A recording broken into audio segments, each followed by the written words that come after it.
Bien, y las protestas europeístas del 2013 en Ucrania degeneraron este 2014 en un conflicto en el oriente del país. En el siguiente informe veamos cómo esta crisis ha provocado serias consecuencias no solo en Ucrania, sino también en Europa, Rusia, Estados Unidos y los principales países involucrados.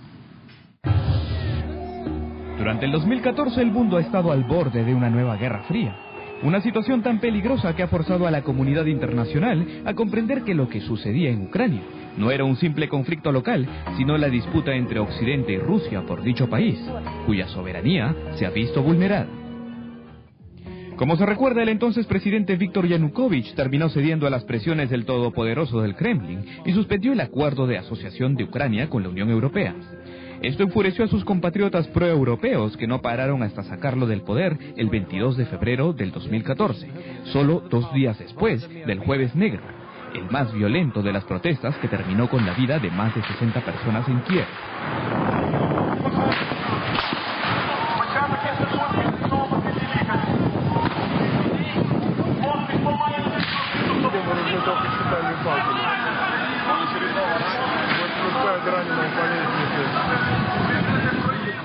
Con Yanukovych fuera del poder, el Parlamento Rada Suprema formó el gobierno interino a cargo de Oleksandr Turchinov, pero la solución a los problemas estaba lejos de llegar. Los partidarios de Yanukovych, principalmente los del oriente y el sur del país, fueron los que entonces encabezaron las protestas. La persistencia de aquellos manifestantes prorrusos, sumado al apoyo de Vladimir Putin, le costó a Ucrania muy caro. La península de Crimea se declaró independiente el 11 de marzo y, sin autorización de Kiev, celebró el día 16 un referéndum sobre su estatus político que determinaría la unificación de este territorio con Rusia. Los resultados fueron contundentemente a favor de esta opción, y aunque no contó con aprobación de parte de la comunidad internacional como Estados Unidos y la Unión Europea, Vladimir Putin adhirió la península a Rusia solo 2 días después de la consulta, un acto en el que el jefe del Kremlin buscó demostrar su poder, su victoria. Por otro lado, los proeuropeos siguieron su camino y en marzo firmaron la parte política de asociación con la Unión Europea, frustrada durante la era Yanukovych. Mientras esto sucedía en Bruselas, en las Naciones Unidas, 100 países, incluido el Perú, votaron a favor de una resolución que reconocía a Crimea como parte de Ucrania, rechazando el referéndum y la anexión rusa. Pese a ello, la iniciativa no tenía carácter vinculante, ya que no fue aprobada por el Consejo de Seguridad. En este contexto, la población rusoparlante de Donetsk, Kharkov, Odessa, Luhansk, Mykolaiv, Mariupol, Melitopol, Jersón, Zaporilla, Slaviansk, Kramatorsk, entre otras ciudades del sureste ucraniano, protestaban para celebrar referéndums que declaren su autonomía en Ucrania, así como la federalización del país y o la independencia de estas regiones. Por estas causas, grupos de prorrusos iniciaron en abril sus enfrentamientos contra las fuerzas leales a Kiev. Pero mientras algunas ciudades como Slaviansk fueron recuperadas por el gobierno, Donetsk y Luhansk han permanecido en rebeldía y están dispuestas a llevar la lucha hasta que se acepte su independencia. Para ello incluso celebraron en mayo un referéndum de independencia. Como es de esperar, Kiev no acepta la mutilación de Ucrania y tiene el apoyo de Occidente en ello, principalmente de Estados Unidos y la Unión Europea. Estas potencias también han culpado a Rusia de otorgar armas y soldados a los separatistas, y aunque Moscú lo ha negado, lo que no puede desmentir es su simpatía con los rebeldes. En mayo, los ucranianos eligieron como presidente a Petro Poroshenko, uno de los empresarios más exitosos del país euroasiático y que ahora demuestra ser el político fuerte para hacerle frente a Rusia y sus evidentes políticas expansionistas. Pero en julio una grave tragedia cambió el rumbo de la crisis. El vuelo 17 de Malaysia Airlines proveniente de Ámsterdam, Países Bajos, se estrelló en Grabovo, una zona ubicada en la región separatista de Donetsk. Este desastre ocurrió en la misma semana en que los combatientes prorrusos se jactaban de derribar aviones de las Fuerzas Armadas ucranianas. Detalle que merece ser tomado en cuenta luego de que las investigaciones señalaran que la nave fue derribada por un sistema antimisiles, aunque las pesquisas por el momento no han responsabilizado a nadie. En adelante la situación siguió igual de convulsionada, con las Fuerzas Armadas enfrentadas a los rebeldes prorrusos y las milicias rusas en la frontera con Ucrania. Lo único que quedaba era una mediación para alcanzar un alto al fuego. En ello participó la Organización para la Seguridad y Cooperación en Europa, OSCE, que tras meses de conversaciones terminó con el protocolo de Minsk, un acuerdo firmado el 5 de septiembre por representantes de Ucrania, Rusia y los líderes separatistas, que sin embargo no fue acatado en el punto principal, el cese de los combates en el oriente ucraniano. La crisis en este país a lo largo del 2014 también motivó a que Washington y la Unión Europea aplique sanciones contra funcionarios rusos y sus sectores financieros, energéticos y militares. Este castigo ha minado seriamente la economía rusa. Moscú quiso responder de igual forma prohibiendo importaciones de frutas y verduras de los países que están a favor de Ucrania, pero la caída de los precios del petróleo en los últimos meses ha empeorado la situación, provocando el colapso histórico del valor del rublo frente al dólar y al euro.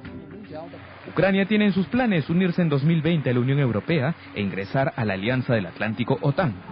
Por su parte, Vladimir Putin sigue en el camino de fortalecer su imagen de poderoso, completando incluso a finales del 2014 la creación de la Unión Económica Euroasiática, con 4 naciones exsoviéticas.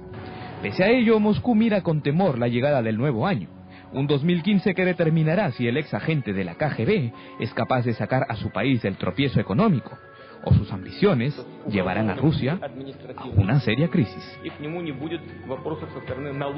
Bien, pues ¿qué sucederá con Ucrania? Rusia está siendo afectada actualmente por la crisis. Francisco, ¿cómo ves tú los próximos meses para Rusia y Ucrania y la situación? Bueno, en lo que se refiere a Rusia, Rusia está en una muy mala situación, ¿no? Digamos, se prevé que su economía podría, incluso si se mantiene esta baja del precio de los petróleos, el petróleo podría tener una contracción de 4%. O sea, su Producto Bruto retrocede en 4%, lo que es bastante, ¿no? Es enorme como caída, ¿no? En cuanto a lo que se refiere al conflicto con Ucrania, no hay visos de que esto pudiera llegarse a un acuerdo, porque digamos la meta de Rusia es que básicamente lo que ellos quieren es que Ucrania no sea pro-occidental, ¿no? Básicamente eso es lo que están buscando, y mantener a Ucrania dentro de su esfera de influencia, ¿no?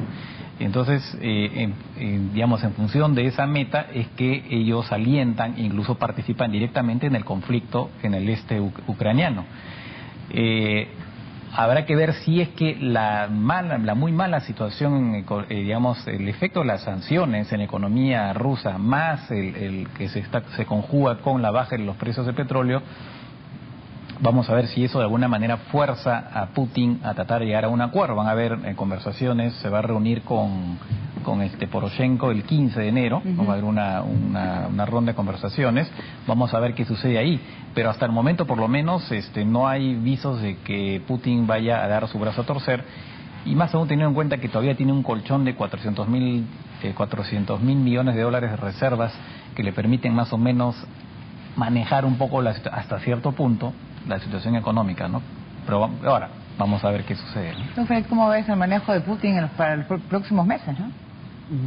Bueno, empezaría diciendo que yo no preví que Yanukovych iba a ser derrocado inconstitucionalmente, habría que añadirlo, y que como consecuencia de ese derrocamiento Ucrania iba a cambiar su alineamiento histórico con Rusia en favor de un intento de ingresar a la Unión Europea. Bueno, primero con un acuerdo de asociación, pero todo el mundo prevé que eso lleve a una aplicación para ser en algún punto en el futuro miembro pleno.